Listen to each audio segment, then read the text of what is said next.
Courtney, first time under 15, right? Yeah. Yeah, and you broke it by a lot. How do you feel? I'm really excited. That was very shocking. What did you think you were going to do? No, I don't know. I just wanted to run sub 15. I didn't know I could run sub 14:50. Yeah. So I was just very shocked. Yeah, you got the Olympic stand now if you need it. Yeah, I know. The goal was just get on the train and hope for the best. So.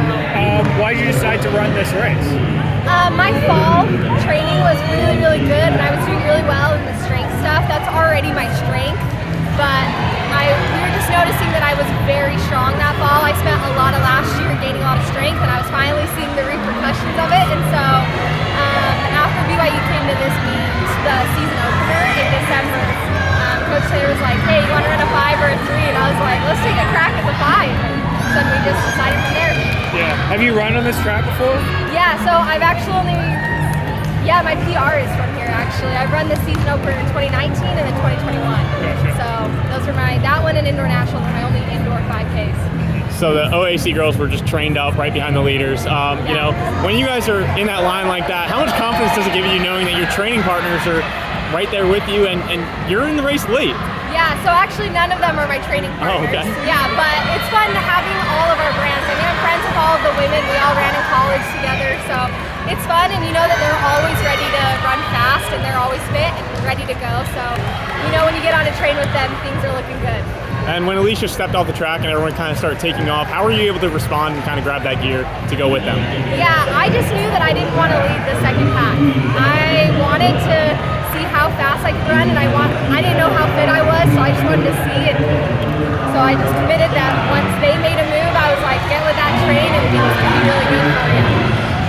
What does the rest of the indoor season look like for you? Will you have any more races?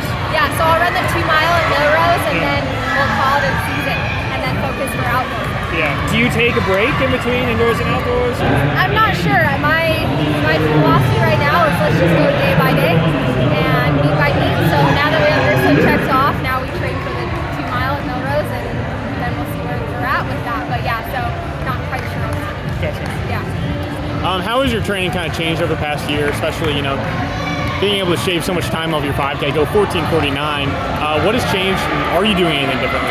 Yeah, there definitely was a lot of change from college to professional, Coach Taylor. We've been saying a lot in the last, since I've turned pro, really. You want to do things you've never done before, you have to do things that you've never done before. And so that's kind of been the philosophy. And, you know, when I was in college for a lot of years. So by the end of a couple of years, I could start to gauge, like, oh, this workout's probably coming, or this, you know, this is what the block's going to look like. And with pro running, I haven't been able to guess. It's kind of just when you show up at the track, see what we're running, and that's been a lot of fun. So there's been a lot of changes. I think I saw a lot of that last year in 2023, just changing to the pro world and the pro scene, and I feel like my body's like, okay, now we're here, let's do that. So I think that's a big part of it, and Coach Taylor is so great at knowing what you need and being in tune and like attuned to what we need as athletes, so it looks different between all three of us.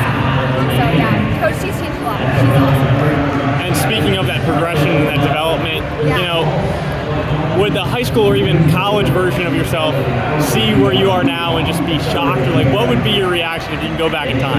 Yeah, that's a good question. Honestly, I would be shocked. College me, even 4th year, 5th year me, I would be shocked. I never wanted to run pro. Anna Camp and Whitney Orange would always remind me that.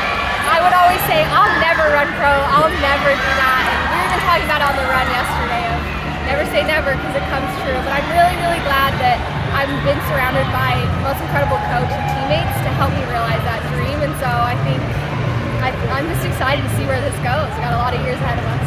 What do you think you'd be doing if you didn't turn pro in running? I would want to go into coaching.